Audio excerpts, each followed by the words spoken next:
La version que l'on fait, donc la version de Damiano, est une version qui est très près de l'original. Ça se passe dans la tête de Don Quichotte, mais on est plutôt dans des événements qui se seraient situés au 20e siècle. Dans la version de Damiano Micheletto, il y a une poésie qui se dégage de ce personnage de Don Quichotte.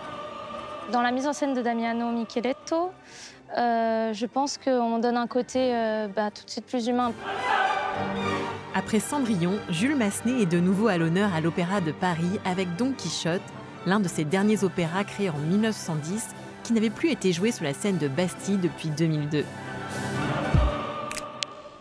Je suis le chevalier. Pour le grand retour du héros de Cervantes, Damiano Micheletto propose une mise en scène à la fois poétique et mélancolique, représentant le chevalier sous les traits d'un homme seul dans les années 90, souffrant, vivant entre rêve et réalité. Hanté par son amour passé dulciné, Don Quichotte perd peu à peu tout contact avec la réalité pour s'éteindre dans les bras de son ami de toujours, Sancho Panza.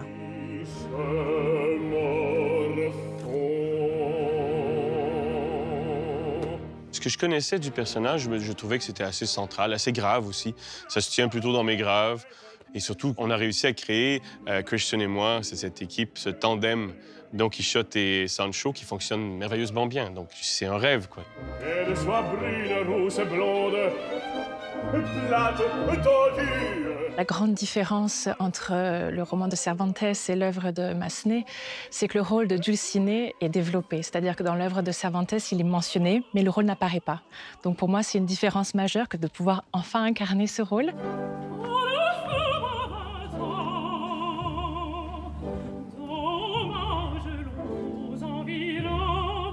Don Quichotte est un personnage plus mature, plus âgé, ce qui donne une dimension très touchante.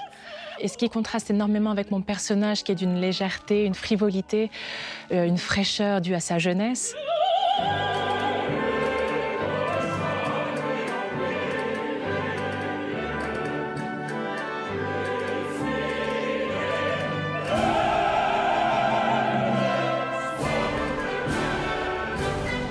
C'est la première fois que je fais un rôle masculin de ma vie. Ça change complètement la manière d'appréhender un personnage parce qu'il y a un travail en amont bien plus important pour moi à faire. La manière de marcher, la manière de se tenir. Voilà, même attacher des boutons sur un costume, c'est quelque chose que je ne savais pas faire avant.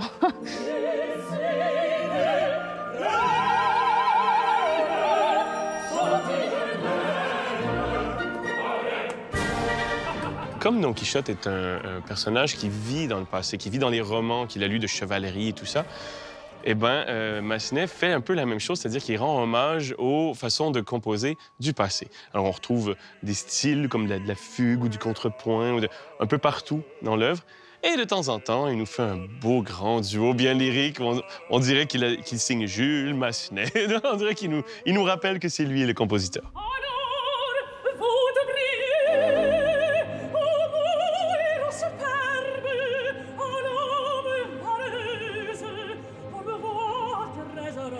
J'aime beaucoup sa musique parce qu'il y a quelque chose de... Bon, entre Cendrillon et Don Quichotte, j'ai envie de dire féerique. Et c'est toujours très coloré, les mises en scène qu'on fait avec Massenet en général. La préparation du rôle a été très rapide puisqu'on m'a appelé un peu au dernier moment. Et quelque part, j'adore ça parce que ça évite trop de réflexion. Moi, ce que j'aime, c'est arriver comme une page blanche, de pouvoir tester plein de choses sur scène, de pouvoir aussi créer avec mes collègues. Je suis entourée par des chanteurs incroyables, d'une générosité et d'un humour, parce que c'est important sur cette œuvre-là de pouvoir en rire. Et donc, ça crée une émulation collective qui me porte et qui galvanise. J'ai choisi volontairement de ne pas trop préparer. C'est-à-dire, j'avais une très forte idée du personnage, de sa dévotion et de son amour pour Don Quichotte. Mais outre ça, je ne voulais pas aller plus loin que ça. Le reste, il fallait que ça vienne en répétition et puis en collaboration aussi avec les autres sur scène. Regardez donc cette dévote qui passe en baissant les yeux. Et par les rues trotte, trotte, trotte, et qui spie en jeunes et vieux. Regardez, regardez. J'ai envie, pour moi, on y croit tellement, qu'on a tellement l'impression qu'il n'y a plus d'acteurs, qu'il n'y a plus de jeu, qu'on assiste vraiment juste à cette fenêtre sur un moment de vie réel, que tout le monde dans la salle en ressort, mais profondément ému, bouleversé ou juste heureux d'avoir assisté à quelque chose de vrai.